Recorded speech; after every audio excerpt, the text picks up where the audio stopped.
going places. Active movement, making the connection between movement and learning to develop the whole child. Crawling is such an important stage that the longer babies crawl, the better. It's recommended they clock up around 400 hours.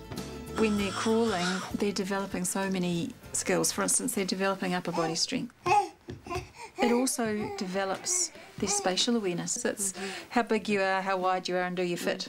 So he's learning because he's going under the coffee table and between the chair and the table, you know, and he bangs his head all the time. And eventually, you know, if he does that often enough, he's actually going to learn because you're going to say, watch out for my head. He needs some help. Come here, Dan Dan. Good boy. Oh, good boy. The most important thing about crawling is that between the two hemispheres of the brain is the corpus callosum, and in the corpus callosum are millions of little pathways that develop and grow while you're crawling. And those are the pathways that help transmit information between the two hemispheres of the brain. So basically what I'm saying is the more crawling you do, the more pathways you develop. Development only needs to be sequential. It doesn't matter at what age the milestones are achieved. Amber has Down syndrome and is crawling but not walking at age 2. And if babies don't crawl, the important thing to know is that you can develop those pathways at any time of your life. The best time to do it is when nature meant for you to do it. But for children who don't crawl, that's the beauty of going to the park and climbing up the ladders and getting them to, doing all those kinds of things, because naturally in their play they're developing that cross-pattern movement. Babies crawling is usually preceded by rocking backwards and forwards. They have a reflex that called the STNR, the symmetrical tonic neck reflex, and when they get up onto that position, often when they lift their head up, their feet shoot out the back of them, so they fall flat on their tummy. So what they're actually doing is trying to inhibit that reflex by gaining their balance in that position, and what that does is that allows their head to actually move he did do independently from the rest of his body. His legs would be flat out the back and his hands would be up, but then he'd kind of push that way. Sometimes when babies are propped to sit, they often don't get themselves into the crawling position to do that rocking. If a baby doesn't inhibit this reflex, they can become bottom shufflers. And the thing about bottom shuffling is that you don't get that cross-pattern movement, which develops the pathways in the corpus callosum. Babies of this age learn almost entirely through sensory experiences. The more time he can spend barefooted, the better it is. You know, we tend to put socks and shoes on them and worry that they might catch a cold, but in actual fact, 80% of your body heat leaves your body through your head. So it's probably better to put a hat on and have the feet exposed so that they can learn so much through their skin.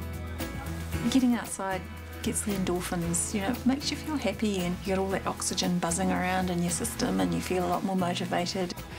If he's just a bit grumpy, so he just walked down to the letterbox and he's quite happy. We watched the rubbish truck come and he thinks that's great, you know. So also, I guess I use the front pack because it's easy to get out of the house. By the time I get the pram out and out of the house, it's a big hassle, whereas I pop them in the front pack, we can go for a short walk, it's easy. That's one thing I find with the front pack, I talk to him a lot more because he's right there. So I say, oh, look, there's it. Oh, and I see what he's looking at. I say, oh, you're looking at a car, or you're looking at a tree. Whereas in the pram, it's like he's just down there and I'm up here. So. And even lying down underneath a tree, you know, with him on your tummy. So and pointing out that the leaves are wiggling or that the clouds are moving across the sky. Another activity that's great for both parent and baby is massage. There are so many benefits for massaging a child. I mean, it goes without saying that it helps with the bonding. At this time of the day when it's kind of arsenic hour and it's a bit scary, it's very relaxing for you as much as for him.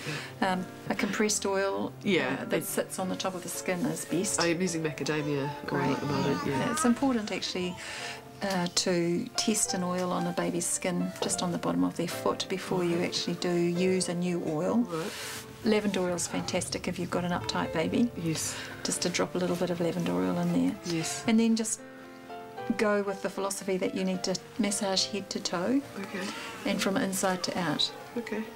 And always keep your hand on his body so that he's got constant tactile stimulation happening all the time. The natural position is to massage when your baby's on your back, so you get that eye contact. But also it's really great to massage while the baby's on its tummy, because that gives tummy time, a nice experience for babies during a tummy time kind of situation, and you're distracting them because you're massaging them at that time. But we also forget about that. They have two sides to the body. They need to learn that and feel that through the touch as well.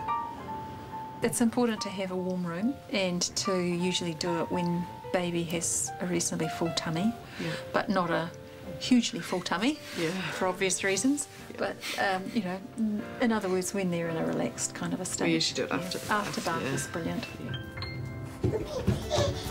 When it comes to play, get down on your hands and knees and crawl with your baby. Make a tunnel with your body and let him crawl through. Use puppets to make up a story. And at this age, little ones love peekaboo. What's that?